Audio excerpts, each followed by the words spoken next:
มาแต่ไสมาแต่สวนมาแต่สวนสิกินข้าวก่อนบ่หรือว่าสิอาบน้ำก่อนกินข้าวก่อนเป็นยังคือว่ากินข้าวก่อนหิวใส่ท้องหิวแห้งว่ะโอ้จับไปยังฮะอีหยังเฮ้ยอีหยังฮะเงินไผบ่คือกัน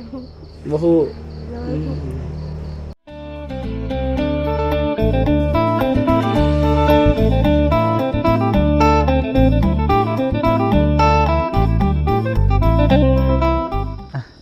กราบทักทายสบายดีและสวัสดีพ่อแม่พี่น้องเบิดสู่ครูสู่คนเนาะทั้งในลาวและก็ต่างประเทศเนาะยินดีต้อนรับเข้าสู่ซองเบาเจ็บคือเก่าพี่น้องเนาะตอนนี้เบาเจ็บก็อยู่บ้านเบาเจ็บเองพี่น้องเนาะแต่ว่าเห็น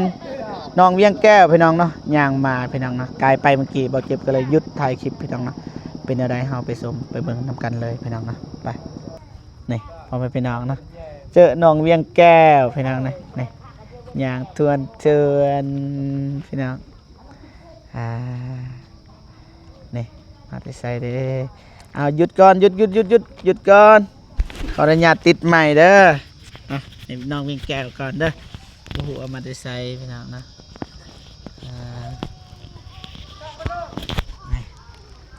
พี่ดอกอย่ามานี่กัน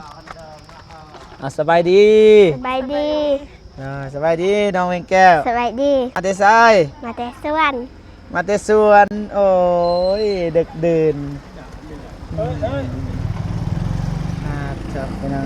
ดูเนาะตอนแรงพี่น้องนี่16 โมงพี่น้องนะหากำมาพี่น้องไปขึ้นเฮือนขึ้นศาลไปเมื่อไปพี่น้องนะโอ้ FC เต็มเห็นเบาเจ็บก็คุ้มเลยพี่น้องนะไปพี่น้องนะไปพี่น้องนะเสร็จพอพี่น้องนะหมดแล้วไปโลดไปนั่งหันไปเมื่อยพอพี่น้องนะพอได้กินข้าวกินน้ำอยากกินน้องเวียงแก้วพี่น้องนะทางนั้นเด้น้องซื้อยังไก่ซิดพี่น้องนะดูเนาะเปื่อนนี่ประธานอาบน้ำหลักฐานพี่น้องนี่โมเมนต์มาแต่สวนมาแต่ดำหน้าแม่นบ่เลย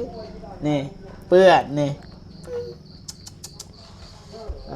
ดูมันแน่เปื่อนนี่ฮู้แล้วบ่ต้องตัวอายแบบมาแต่สวนมาแต่ดำหน้าแม่นบ่โดยบอกผิดนี่บางทีเราก็ยังว่าดำนาพี่น้องแต่ว่าบ่ฮู้ความปานใดยังน้อยพี่น้องนะกินข้าวกินน้ำแล้วบ่บ่ไปว่ายังนั่นบ่เติ้นเด้เป็นหยังคือว่ามาฮอดนี่มากับไผกับนางนี่เรามาเอาอยู่ทงวายหั่นนะอยู่ทงไว้นะบ่าวมาบ่าวไปเอาโดยมาเฮ็ดเวียกซอยอยู่นี่โดยจะได้กินข้าวกินน้ำแล้วหิวข้าวบาดนี่หิวแล้วบ่หิวแห้งโดยแห้งซ้ำใดได้ว่าซ้ำแคนใจตื่นมาฮอนนี่พี่น้องมาซอยพี่น้องพี่น้องนะอยู่หันกะดำนาเรียบร้อยก็มาดำซอยอยู่นี่พี่น้องนะให้ต้นน้องอยู่พี่น้องมาเจอเมื่อกี้นี่พอเจ็บขี่รถกายปุ๊บเห็นน้องยางมาเนี่ยไปกายเลยพี่น้องนะว่าสิจับภาพเลยพี่น้องให้พ่อแม่พี่น้องเบิ่งนำกันพี่น้องนะนี่มากับบ่ฮู้ว่าถือกันยังกับอันนี้เอื้อยโดยไก่สิทธิ์อายุจักปีละ14 ปีแล้วนะดุมันขยันเพียรสิกินข้าวก่อนบ่หรือว่าสิอาบน้ำก่อนกินข้าวก่อนเป็นยังคือว่ากินข้าวก่อนหิวใส่ท้องหิวแห้งว่ะโอ้ใจต้นพี่น้องนะมีหรือบ่ของกินของยากอ่ะสิเบิ่งก่อนเบิ่งน้องเบิ่งมีหรือบ่พี่น้องเพราะว่าบางทีแม่เราเฮ็ดให้แล้วป๊าดโธ่พี่น้องนี่มีซีดนี่เบาเจ็บสิเอาน้ำเลยพี่น้องนะไม่ได้ว่าให้น้องแต่งให้น้องเวียงแก้วกินซะได้บ่ได้อ้ายก็อยากเบิ่งแน่นะโดนแต่ง ตักของกินก่อนพี่น้องพอดีเอื้อยทางล่างเพิ่นก็มาเบิ่งเอื้อยของน้องไก่ซิดพี่น้องเนาะก็น่าสิชวนกินข้าวนำกันพี่น้องเนาะไปแตงมาเลยนั่งน้องไม่แก้วนั่ง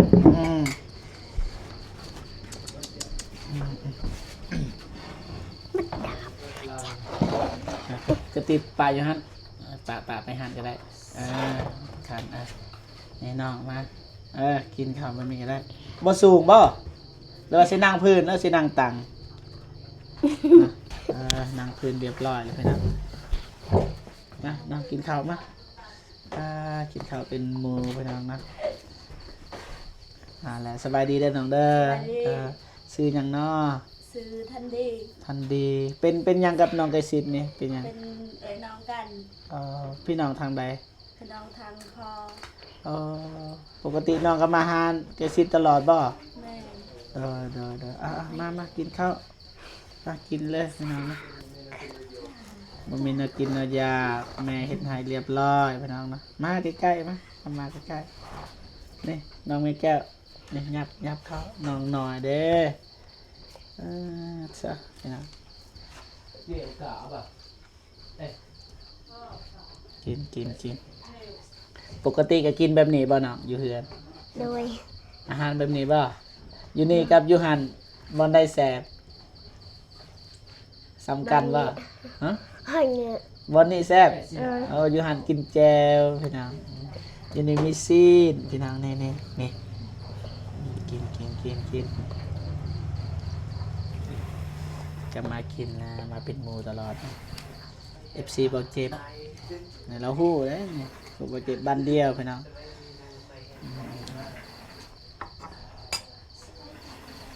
จ้าอันนี้แม่บ่โดยสบายดีเด้อเด้อสบายดีเด้อกินเสะให้ทำกินมานี่เวียนแก่วันนี้สิถามกินอิ่มหรือเปล่า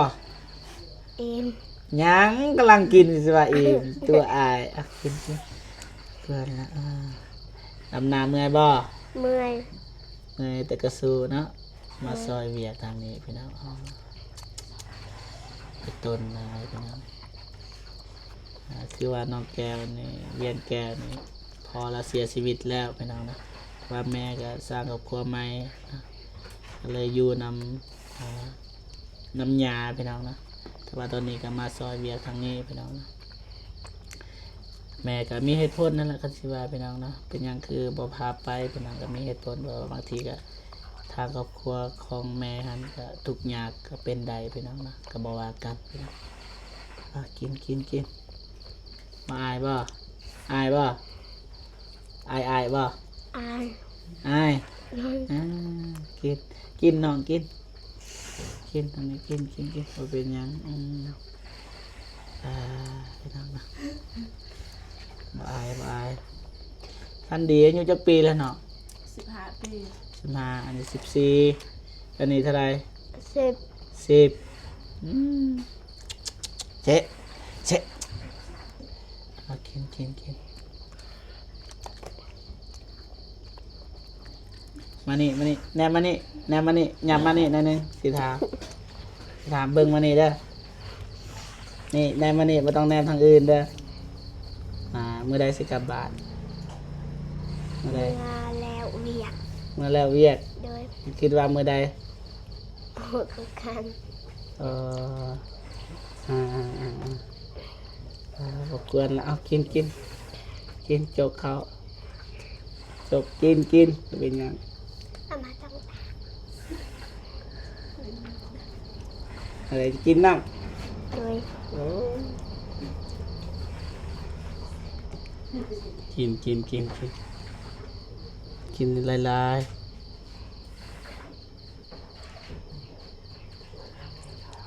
บ่ต้องยิ้มกินแล้ว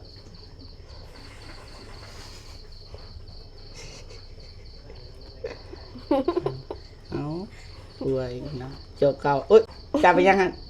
อีหยังเฮ้ยอีหยังฮะ เงิน เงินไผ บ่คือกัน บ่ฮู้ โด อื ย มตายได้เงินละวันนี้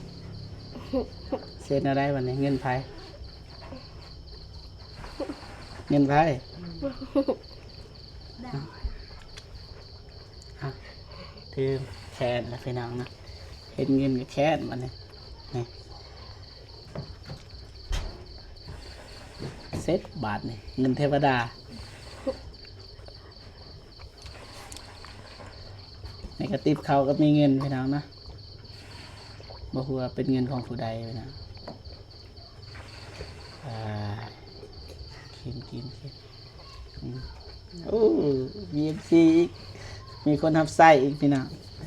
เงินไทยนี่เอาบ่ อ้าว กล้าบ่เพราะว่าเฮาบ่ฮู้ว่าเงินเป็นของผู้ใดสิส่งเขาหรือว่าสิเอา ส่ง ส่งเขา โดย ตัวอย่างว่าบ่มีเจ้าของเด้ไผสิเอาบัดนี้หืม บ่ฮู้ โอ้โหค่ะ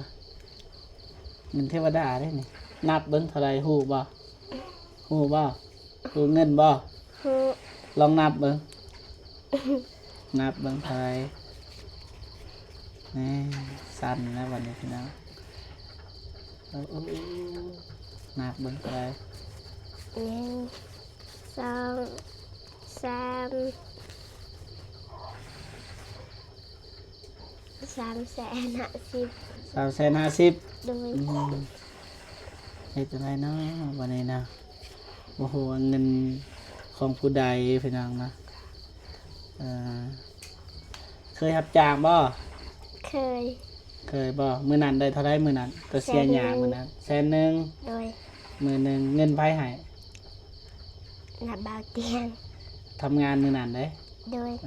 ดีใจบ่ ดีใจ เงินตัวนี้กับตัวนั้นนี่เท่าไรหลายกับไอ้เตียงให้เท่าไรหลาย ตัวนี้ ตัวนี้หลาย โดย ตัวอย่างว่าอันนี้นี่เป็นเงินของน้องนี่น้องสิเฮ็ดหยังเงินนี่ สิซื้อกิน ซื้อกิน โดย บ่เบิดเด้เงินมันหลาย300,000ปลายเฮ็ดจังไดบัดนี้เกิดมีแล้วบ่ มี มีแล้ว มี ส่งเสื้อก็มี มี มีลายบ่ บ่าว บ่ลายเฮ็ดจังไดบัดนี้ซื้อบ่ซื้อไอ้บ่หรือว่าสิแนวใดสิแบ่งให้แม่เฒ่าบ่หรือว่าปู่ย่า แบ่งให้แม่เฒ่า แบ่งให้ย่าบ่ โดย ถ้าได้ตนนะจังไหนก็ให้เว้าลายก็ได้ ขึ้นฮอดแม่บ่ คิดทอด อ่าตัวอย่างว่าอ้ายให้เลือกนี่เงินกับแม่นี่น้องสิเลือกอันใด เลือกแม่ เลือกแม่ โดย เป็นหยังคือเลือกแม่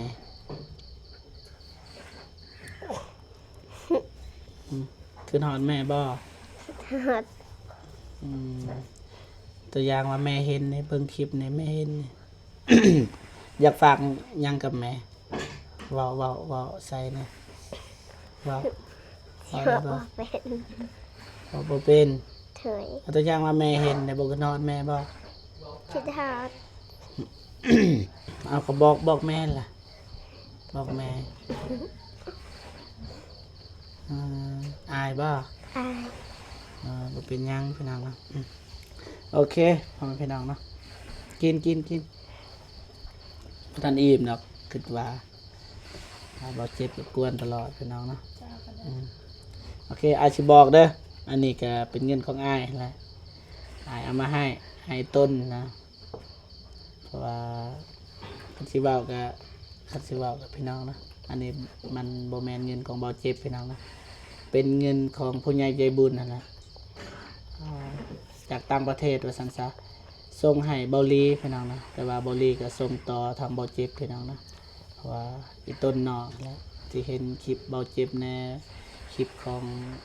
เบาเตียงทองแน่พี่น้องนะก็เลยส่งเงินมาให้พี่น้อง ไอรีเพิ่นฝากเงินมาให้ก็330,000พี่น้องเนาะแต่ว่าบ่เจ็บก็เพิ่มให้เลย20,000ก็เป็น350,000กีบพี่น้องเนาะประมาณนี้แต่ว่าน้องอวยพรเป็นบ่ บาง น้อยหนึง โดย น้อยหนึงอวยพรมึงขอบใจหลายๆเด้อผู้ใหญ่ใจดี เขาใจละลายเดินผู้ใหญ่ใจบุญทุกท่านเมตตาและสงสารหลาน โอ้โหโอเคไอสิพาเว้าเด้อมาพนมมือ ขอบคุณหลายๆเด้อ ขอบคุณหลายๆเด้อ ผู้ใหญ่ใจบุญ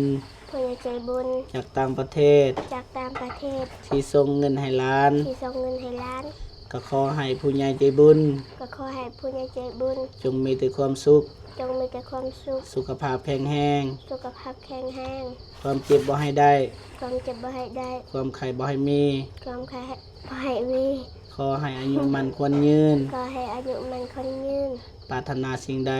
พัฒนาสิ่งใด ขอให้ได้สิ่งนั้น ก็ให้ได้สิ่งนั้น อย่าเจ็บอย่าจน อย่าเจ็บอย่าจน ให้ลำรวย ให้ลำลำรวย ๆยิ่งขึ้นไปเด้อ ๆมีเงินขึ้นไปเดิม สาธุ แต่เถือะ โอเคประมาณนี้พี่น้องเนาะโอเคไอสิกลับก่อนเด้อ โดย กินเด้อกลับก่อนเด้อเด้อ ทางปลอดภัยได้เจ็บ ขอบใจหลายๆนะไอกลับก่อนเด้อ โดย โอเคพอพี่น้องนะกลับก่อนพี่น้อง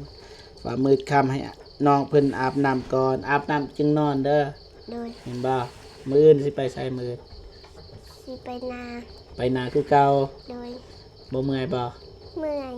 เมื่อยแต่ก็สู้เนาะ โดย โอเคโอเคพ่อแม่พี่น้องเนาะตอนนี้เบาเจ็บกาถ่ายคลิปเป็นทีพ่อเนาะส่งต่อจากไอเบาลีพี่น้องเนาะเพราะว่าไอเพิ่นโอนเงินมาให้330,000พี่น้องเนาะเบาเจ็บก็ส่งต่อให้น้องเวียงแก้วเป็นทีพ่อพี่น้องเนาะจังได๋ก็